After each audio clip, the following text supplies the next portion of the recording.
All we need is a place to be and a few good friends for some company. If you'd like to stay, you don't have to leave. We'll leave the lights on and the door unlocked. If you drop on by, you don't have to knock. We're happy to share whatever we've got.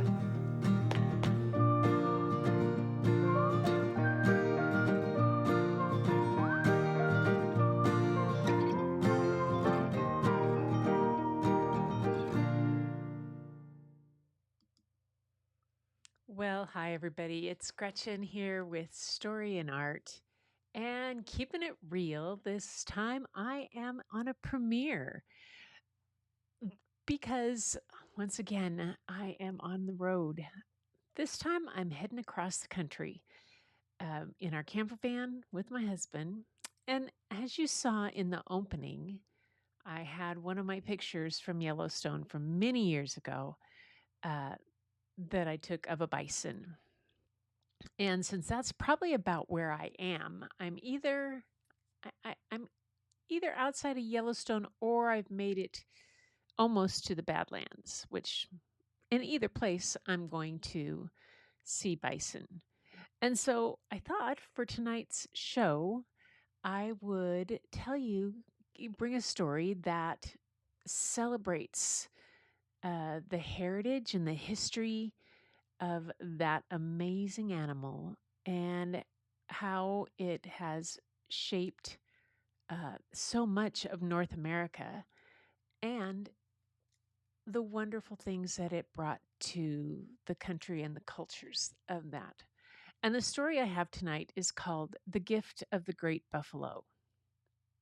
I call it bison, the story calls it buffalo. Well, we could get into that, but we're not. It's by Carol Lindstrom, and it is illustrated by Allie McKnight. Let's see if I can tell you a little bit about Carol right now. So, Carol Lindstrom, that is the author, she is an enrolled citizen of the Turtle Mountain Band of Ojibwe and Métis from the Red River area of Manitoba, Canada. The Gift of the Great Buffalo is a story of how her people lived when buffalo roamed the land in the early 1880s. So that's pretty extraordinary. It has a wonderful story that she heard through her family heritage, and I'm excited to share it with you if I get to the right page.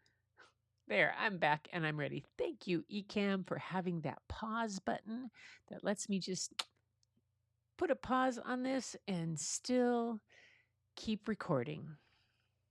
So here we go. Here is The Gift of the Great Buffalo by Carol Lindstrom.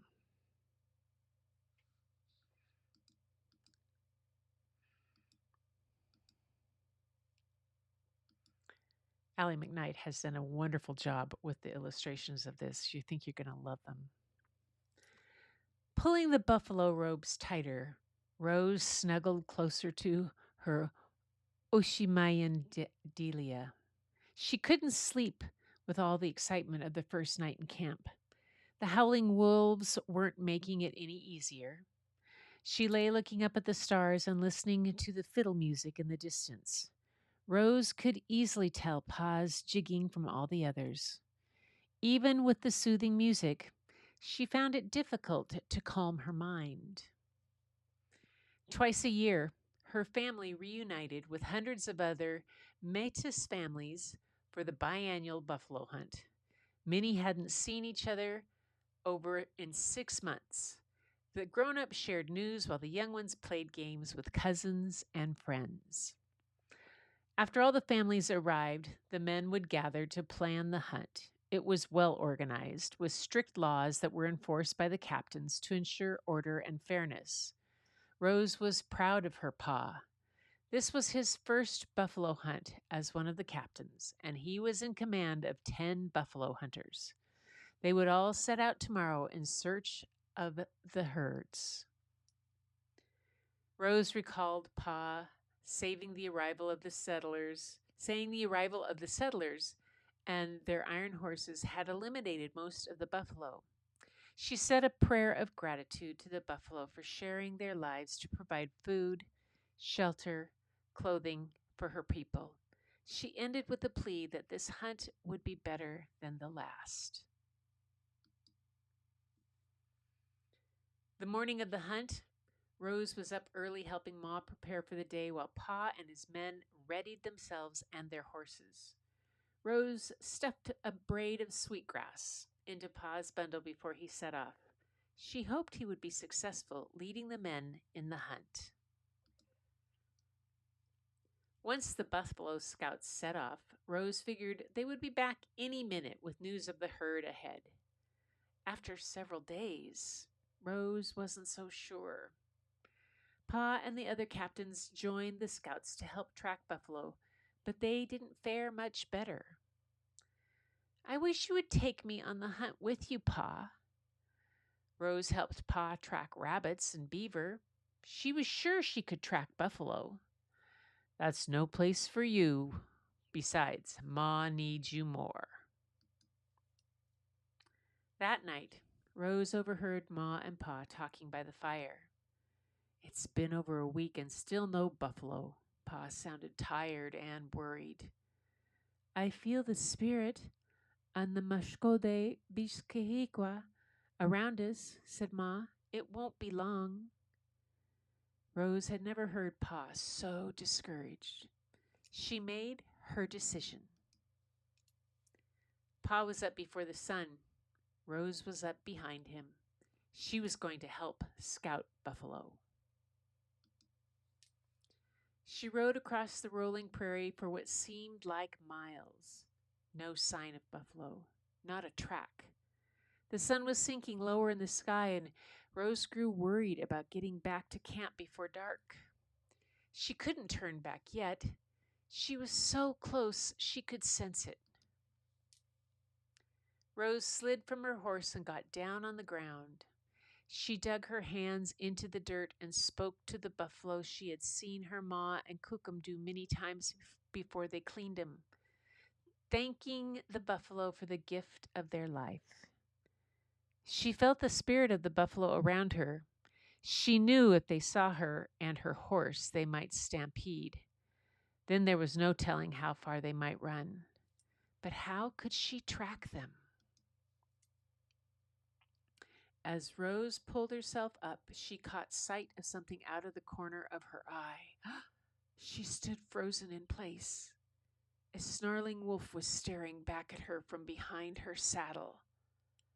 Rose dropped to the ground. She chuckled when she realized it was just Pa's spare wolf skin that he used for hunting. It had always frightened her, especially when Pa teased her and Delia with it. Rose knew that a person on horseback would scare buffalo more than a single wolf. She took a deep breath and slipped the skin over her head. As Rose tracked the buffalo, she began to think of herself as the wolf. She sniffed the dirt and the grasses as she prowled, sensing Mashkode Bishkahiki were near. She heard the voice of the buffalo spirit speaking to her. We offer our lives for our relatives. Rose raced back to camp to gather the men and lead them to the herd. It was a good day hunting. That night, Rose prepared a feast plate and offered it to the sacred fire to honor the buffalo's life. You helped me and Ma today by locating the buffalo, but you ignored my request to stay here, Pa said. Pa asked Rose to tan the hide, her least favorite task. But imagining the hide as warm clothing and moccasins for Oshimimayan made it easier. I wish you would take me on the hunt with you next time. I just might, Pa said. With the stars shining above, Rose snuggled under the pile of buffalo robes. Wolves howled in the distance, and this time she didn't pull the covers tighter. So I found this interesting that the gave some important terms about this, that the kukum was a grandmother and the Mashkode Bishkahika was the buffalo. But Metis is a distinct indigenous nation with its own history, culture, language, and territories with deep historical roots in Manitoba, Canada. Metis, if I'm pronouncing that right, forgive me if I'm not, are descendants of indigenous women, mainly Cree and Ojibwe, and Euro settler men, mainly French and Scottish. So the Ojibwe Anishinaabe, or original people, homelands are in the U.S. and Canada and occupy land around the entire Great Lakes, including Minnesota. And um, Ushimayan is younger sibling, brother or sister. And she says, Carol Lindstrom says, when I was growing up, there were few series for children except books by Laura Ingalls Wilder. As a young Ojibwe Métis girl, as the same age as Laura, I looked forward to these stories to connect with another child experiencing exciting adventures. But as much as I liked the Little House series, I struggled with the deep hurt and confusion as a native child trying to navigate a world that wanted to forget that I existed. Being portrayed as a savage in a book where I felt an actual kinship to Laura Ingalls Wilder was very difficult for me to understand. It felt as if I were being hurt by a friend. Rose's story is my version of the Little House series.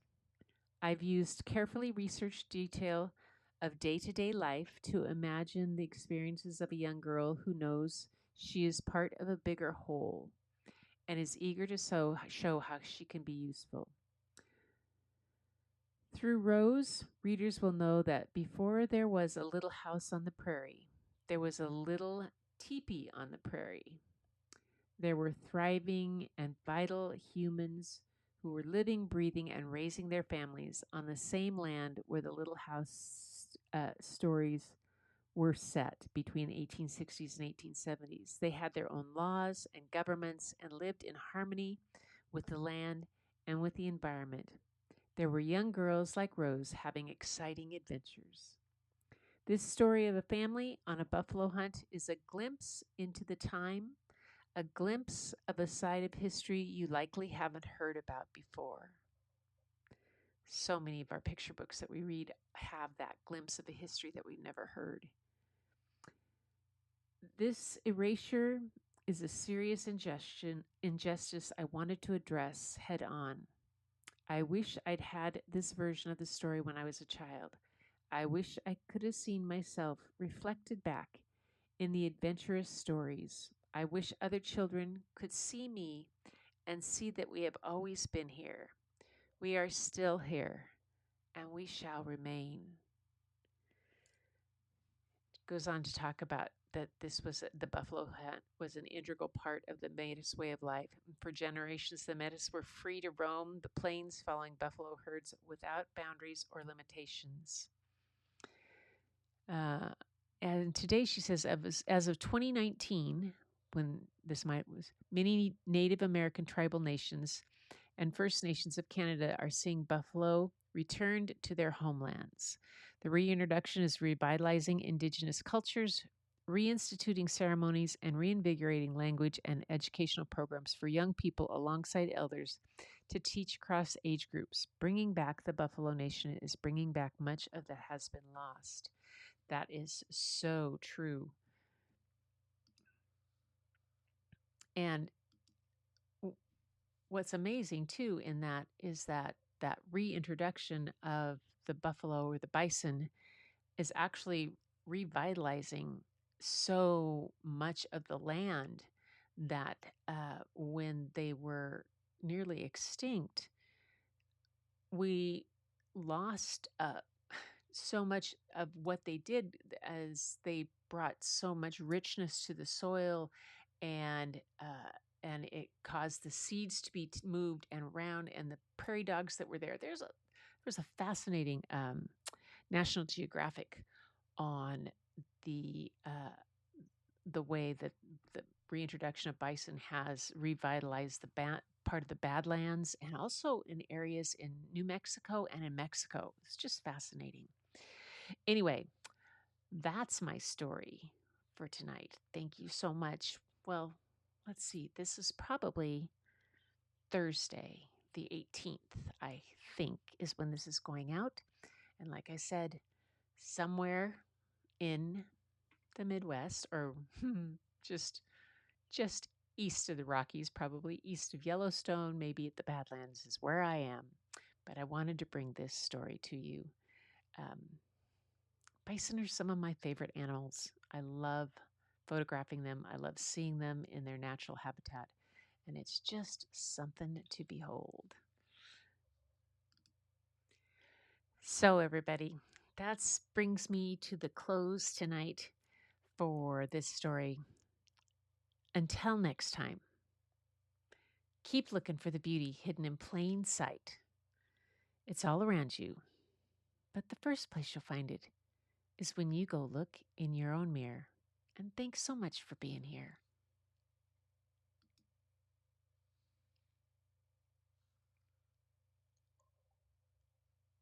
Well, I lost my music. There's usually music on that one. Ha. All right, you guys. See you later.